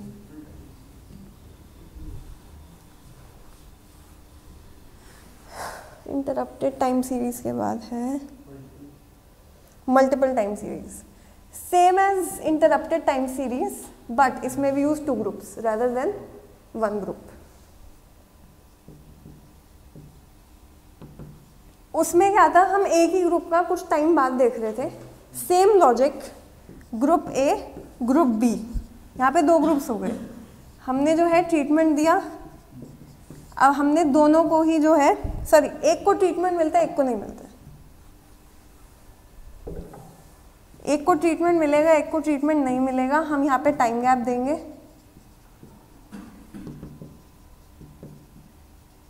और फिर जो है कुछ टाइम बाद यहाँ पे हम मेजर कर लेंगे, ठीक है। इसमें जो है हम इनको जो है मतलब ऐसे ही बस कंपैरिजन के लिए रखते हैं। फॉर एग्जाम्पल मैं एक अगेन वो योगा वाला एग्जाम्पल लेते हैं डिप्रेशन पे, ठीक है। जैसे कि एक फॉर्म मैंने बोला कि अच्छा ये योगा करने से पाया गया कि डिप्रेशन के लेवल्स कम होते हैं। मैं एक ग्रुप को तो कराऊंगी, ठीक है, मैं एक ग्रुप को ट्रीटमेंट इंट्रोड्यूस किया, ठीक है, मैंने उनको योगा कराया, I will measure it after some time, but एक ग्रुप को मैं नहीं कराऊंगी। इस सिंपली हम इसलिए करते हैं ताकि हम जो है कंपेयर ईजिली कर पाए। पहले वाले में दिक्कत ये थी कि व्हाट इफ मेरे पार्टिसिपेंट्स बीच में छोड़ के चले जाए। इसमें जो है कहाँ जाएंगे, इसमें जो है मेरे पास जो है मैं एक ही ग्रुप को वो नहीं करा रही हूँ, मैं 2 ग्रुप्स ले रही हूँ ताकि जो है मैं आसानी से कंपेयर कर लूँ। इसका पर्पस बस इतना ही है, ये भी ईजी है। उसका रिजल्ट ऑब्वियसली कुछ और रहेगा क्योंकि इसको तो हमने कुछ दिया ही नहीं है। नहीं है तो दोनों ही डिप्रेशन में, डिप्रेशन दोनों को है, लेकिन योगा मैं इनको करा रही हूँ, इनको नहीं करा रही हूँ। इनको इसलिए नहीं करा रही हूँ क्योंकि अगर इस ग्रुप में से लोग छोड़ के चले भी गए, मेरे पास एक ग्रुप रहेगा जिससे मैं कभी भी चाहूँ तो कंपेयर कर सकूँ। सेम एज जो हमारा यूजुअल लॉजिक चलता है कि एक ग्रुप को देंगे एक ग्रुप को नहीं देंगे, बस उसमें हमने क्या इंट्रोड्यूस कर दिया, टाइम गैप। फॉर एग्जाम्पल जो है जैसे कि मैं एक कॉस्मेटिक प्रोडक्ट बनाया मैंने, मैं एक ग्रुप ऑफ रैट्स पे वो टेस्ट करती रहूँगी, एक ग्रुप पे नहीं टेस्ट करूँगी। और हम ऐसा क्यों करते हैं ताकि हमें कोई बेस लाइन मिले ना, कुछ बेस मिले जिससे हम कंपेयर कर सकें। इसका पर्पस बस इतना ही है, इसको और कोई पर्पस नहीं है। हाँ कि बस कंपेयर करने के लिए और वो कुछ नहीं हो रहा है उनको, बस इसका इतना सा ही है। नॉर्मल जैसे हम करते आते हैं सेम चीज़ है, बस इसमें हमने टाइम गैप इंट्रोड्यूस कर दिया और कोई डिफरेंस नहीं, ज़ीरो डिफरेंस, नथिंग एल्स, ठीक है। उसके बाद जो है repeated treatment design.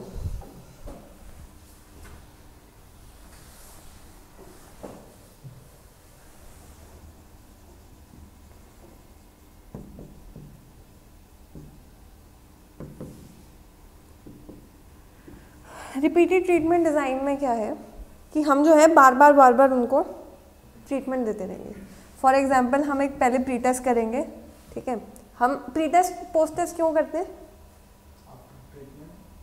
After effects देखने के लिए कि कुछ इफेक्ट आया है या नहीं है, कहीं तो कंपेयर करेंगे ना हम। और is this a within group या between group? Within group है, ठीक है। जहाँ 2 ग्रुप्स में कंपैरिजन होता है उसको हम क्या बोलेंगे? Between group, between 2 people. जहाँ एक ही ग्रुप का कंपैरिजन मैं बार बार देख रही हूँ उसको हम क्या बोलेंगे? विद इन ग्रुप, ठीक है। तो मैंने इनको एक प्री टेस्ट दिया, मैंने इनको ट्रीटमेंट दिया, फिर जो है मैंने मेजर किया, ठीक है, मैंने पोस्ट टेस्ट दिया है इनको मान लो, ठीक है। उसके बाद जो है मैं इनको गैप दे दूँगी, मैं बोलूँगी ज़रा घूम घाम के आ जाओ, छुट्टी पे चले जाओ, ठीक है, वापस आना। यहाँ पे जो है मैं अपना ट्रीटमेंट विड्रॉ कर लूँगी। विड्रॉ का मतलब अभी कोई ट्रीटमेंट उन्हें नहीं मिल रहा है, हम उनको वापस नॉर्मल लेवल्स पे आने देंगे। दोबारा से मैं वही चीज़ करूँगी, फिर मैं पीटी करूँगी, फिर मैं ट्रीटमेंट दूँगी, फिर मैं मेजर करूँगी, ठीक है। और ये मैं तब तक करती रहूँगी जब तक मेरा मन करेगा। जैसे चूहा है और मेरी फेयरनेस क्रीम है, ठीक है, मैं चूहे को एक बार दूंगी, ठीक है, मैं पहले चूहे की नॉर्मल वो देखूंगी स्किन क्या है, फिर मैंने उसको फेयरनेस क्रीम लगाई, फिर मैं देखूंगी अच्छा चूहा गोरा हो गया, अब मैं चूहे को छोड़ दूंगी कुछ टाइम के लिए, कुछ नहीं करूंगी, चूहा वापस सांवला हो गया। अब मैं जो है यहाँ पे अपना ट्रीटमेंट विड्रॉ कर लिया, वापस ले लिया, मैं दोबारा से सेम चीज़ करूँगी और ये तब तक करती रहूँगी, तब तक करती रहूँगी जब तक चूहा वापस जो है परमानेंटली गोरा ना हो जाए, जो कि इम्पॉसिबल है, ठीक है। ये तो हाइपोथेटिकल एग्जाम्पल है, ऐसा नहीं होता है। तो इसमें जो है रिपीटेड ट्रीटमेंट डिज़ाइन, ट्रीटमेंट जो है देते हैं विड्रॉ करते हैं, देते हैं विड्रॉ करते हैं, देते हैं विड्रॉ करते हैं, ऐसा तब तक करते रहते हैं जब तक हमारा रिजल्ट कुछ सिग्निफिकेंट नहीं आता कि हाँ मैं बोलूँ हाँ मेरा रिजल्ट कुछ अच्छा है, ठीक है। This is also very easy. इसके बाद वाला है लास्ट है ना काउंटर बैलेंस वाला। काउंटर बैलेंस भी जो है लैटिन स्क्वायर जैसा है। काउंटर बैलेंस में क्या होगा, अगेन 4 into 4 का बनता है ये, ठीक है। जैसे A B C D, ठीक है, और यहाँ पे 1 2 3 4, ठीक है। अब इसमें क्या होगा, जहाँ मेरा मन करेगा मैं वहाँ ट्रीटमेंट दूंगी, ठीक है, जहाँ मेरा मन करेगा। यूजली मेरे पास अगर 4 ग्रुप्स हैं, 4 ग्रुप उधर भी हैं, 4 ग्रुप इधर भी हैं, तो मैं यूजली जो है 1 2 3 4 मैं 4 तरह के अलग अलग ट्रीटमेंट्स रखूँगी। For example I have 4 fairness creams, ठीक है, and I have 4 groups of rats, ठीक है। जहाँ मेरा मन करेगा ना मैं 1 2 3 को वहाँ डाल दूँगी कि मान लो मैंने रैट 1 को जो है एक फेयरनेस क्रीम दी, रैट 2 को एक दी, ऐसे ऐसे करते करते मैंने ऐसे दी, अब फिर मैं उल्टा कर दूँगी 4 3 2 1। बस इतना मेक श्योर करना है कि एक नंबर कहीं पे भी रिपीट ना हो, सुडोकू जैसा। The number should not be repeated in any row और कॉलम। यहाँ क्या आएगा, मान लो 3 1 4 2, लास्ट वाले में क्या आएगा 2 4 1 एंड 3, काउंटर बैलेंस्ड, ठीक है। If I am going to give them this then I am also going to give them all of the other things.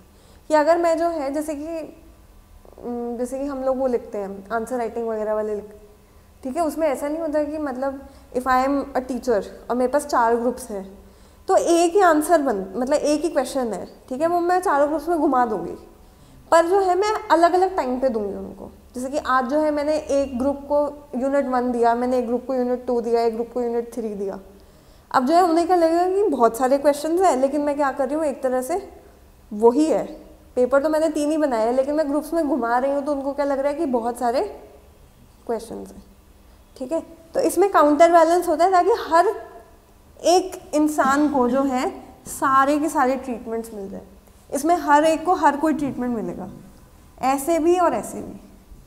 And this is the same thing अगर मैं इसको randomise कर दूँ कि मतलब ये जो 4 लोग मैंने पिक किए, अगर ये मैंने कुछ रैंडम तरीके से पिक करे, रैंडम मतलब मैथमेटिक्स लगा के, प्रोबेबिलिटी लगा के, तो वो क्या हो जाएगा, same design but no no no same, we can not guarantee results हम कभी गारंटी नहीं कर सकते। This will be same as Latin square in experimental design, ठीक है, this will be Latin square in experimental design. ये सारे quasi experimental designs थे बस।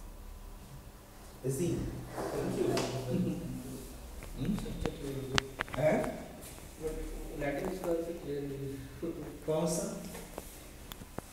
लैटिन स्क्वायर नहीं आता था।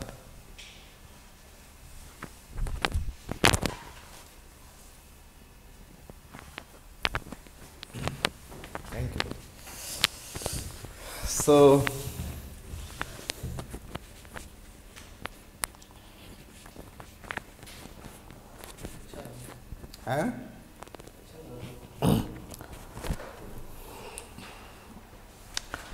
yes, those who are online.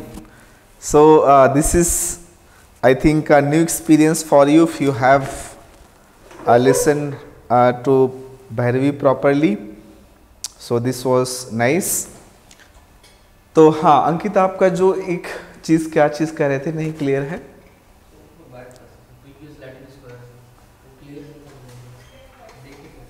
पहले किया था, उस दिन आए थे जिस दिन पढ़ाया था लैटिन स्क्वायर, तो उसमें क्या दिक्कत थी? लैटिन स्क्वायर बोलो क्या? अच्छा ठीक है। तो जैसे देखो, आपने कम टाइम में सारे डिजाइन समझ लिए है ना। सो आई विश कि आपके पास नोट्स हैं, एक थोड़ा सा फ्लेवर चेंज कर लेते हैं एक क्लास के लिए या 2 क्लास में। सो अब आप एक टास्क ये करना है कि इन सारे डिजाइन्स का एक नोट्स बनाओ। नहीं, जो भी अभी समझ में आ गया, अब उसमें लिखना क्या है, बिकॉज एग्जाम्पल समझना प्लस उसके बाद लिखना भी तो है। That what is requirement of that, इसकी स्टेटमेंट्स तो भी तो लिखने होंगे ना। तो इनकी स्टेटमेंट्स आप लिखो और लिख करके मुझे कल दिखाओ। So those who are online send that its statement into groups. Groups में भेजो या पर्सनली मुझे भेजना, दानिश एंड प्राची, और आप लोग मुझे यहाँ पर क्लासरूम में दिखाएंगे। सो इट इज़ बेटर। तो इसको इस तरह से ये पूरा प्रोसेसिंग होता है रिसर्च डिज़ाइन। सो क्वासी एक्सपेरिमेंटल के बारे में हमने समझा, और आप स्टेटमेंट लिखेंगे। खैर मैं इसका एडवांटेज और डिसएडवांटेज डायरेक्ट लिखा देता हूँ, है ना, या फिर टाइम दे दूँ, एडवांटेज डिसएडवांटेज अपने आप से रहने दूँ, बस इतने पे रहने दूँ। हाँ, क्योंकि वैसे विंटर है और भैरवी को नींद आ सकती है। ठीक है, थैंक यू बेटे, बहुत अच्छा लगा, है ना, नाइस। आपने समझा और आपने बताया और लोगों की भी हेल्प कर दी। कई बार को इक्वल्स लर्निंग से ज़्यादा अच्छा समझ में चीज़ें आ जाती हैं। So it is good. So thank you बेटे, दोज हु आर ऑनलाइन, और thank you. Next we will proceed tomorrow non experimental research design. और नॉन एक्सपेरिमेंटल में सिर्फ एक ही रिसर्च डिज़ाइन समझना है, वो है कॉरलेशन रिसर्च डिज़ाइन या फिर causal comparative research design. And even UPSC has asked about the causal comparative research design. So what I suggest to you, so do well, है ना। इसको आप मस्ती के साथ एक बार करें, एक बार रीडिंग कर लेना। नॉन एक्सपेरिमेंटल या कॉरलेशन रिसर्च डिज़ाइन भी मैंने भेजा हुआ है।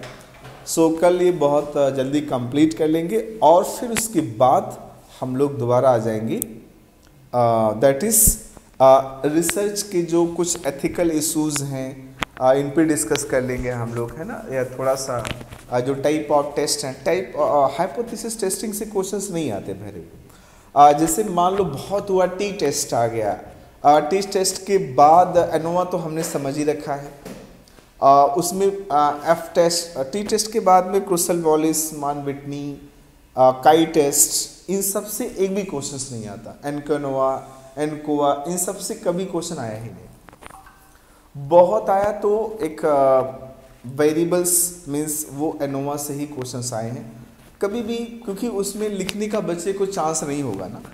150-200 word without numericals is not easy to write, क्योंकि उनको तो भी ध्यान में रखना होता है कि बच्चा उसमें प्रोड्यूस कर पाएगा कि नहीं प्रोड्यूस कर पाएगा। अच्छा, उसमें दिक्कत होती है बहुत simple. So I will tell you again, मतलब उसको मैं बता दूंगा, कोई इशू नहीं। सो कल आई विश कि हम इसको रिसर्च को कंप्लीट कर लेंगे and then Monday onwards we will proceed, क्योंकि इसमें अब क्या बचा, स्टेप तो सारे हो ही गए। अब आपको टूल्स लिखाने हैं, रिसर्च में कौन कौन से टूल्स यूज़ किए जाते हैं। फिर जैसे रिसर्च टूल्स हम समझ पाएंगे, फिर हम एथिक्स इन रिसर्च पढ़ेंगे, क्या क्या एथिकल प्रिंसिपल्स हमें फॉलो करना पड़ता है एक रिसर्चर के तौर पर। और मज़ा इसी पे एक और आ सकता है, पता अगर आपने एक यूनिट इसी समय पढ़ लिया, individual difference unit number 1 paper 2 कर लेंगे इसी समय, वो भी सही रहेगा ना, क्योंकि टेक्निकल चीज़ें एक ही साथ ख़त्म हो जाएंगी। अभी आप पढ़ रहे हैं तो इसी में रिलायबिलिटी वैलिडिटी ये भी हो जाएगा। So would you like to do unit 1 paper 2, क्योंकि इसी से कनेक्टेड है वो, या फिर आप कहेंगे तो बाद में बता दें कि उसी कनेक्ट हो जाएगा ना। जैसे अभी जो आपने यहाँ का टेस्ट सीरीज प्रोग्राम देखा होगा, तो नए टेस्ट सीरीज प्रोग्राम में मैंने क्या किया, यूनिट 2, 3 एंड यूनिट 1 पेपर 2 का, because these are little bit mathematical, तो इनको हमने कंबाइन कर दिया हुआ है, और कंबाइन करने से कई बार ज़्यादा अच्छा आप अपना रिस्पॉन्स दिखा सकते हैं इसमें। और जैसे अभी देखो रिलायबिलिटी वैलिडिटी यहाँ यूज़ हो रहा था, तो रिलायबिलिटी वैलिडिटी अपने सिलेबस में यहाँ नहीं मेंशन है कहीं पर, राइट। हम रिलायबिलिटी वैलिडिटी कहाँ समझते हैं, पेपर 2 यूनिट 1, सो दैट वहाँ समझने के लिए हम लोग वही कर सकते हैं कि एक वेट करें, या फिर इसी समय कर सकते हैं हम लोग, इसी में करते चलेंगे, पेपर वो भी ख़त्म, वो बहुत जल्दी बहुत कम समय में, हार्डली 4 क्लास में ख़त्म हो जाएगा, 4 से 5 क्लास, तो एक उस वो भी यूनिट। इससे क्या होगा, आपको टेस्ट लिखना और कनेक्टिविटी बनाना is more easy and easier for you. So thank you for the class and rest we will do tomorrow.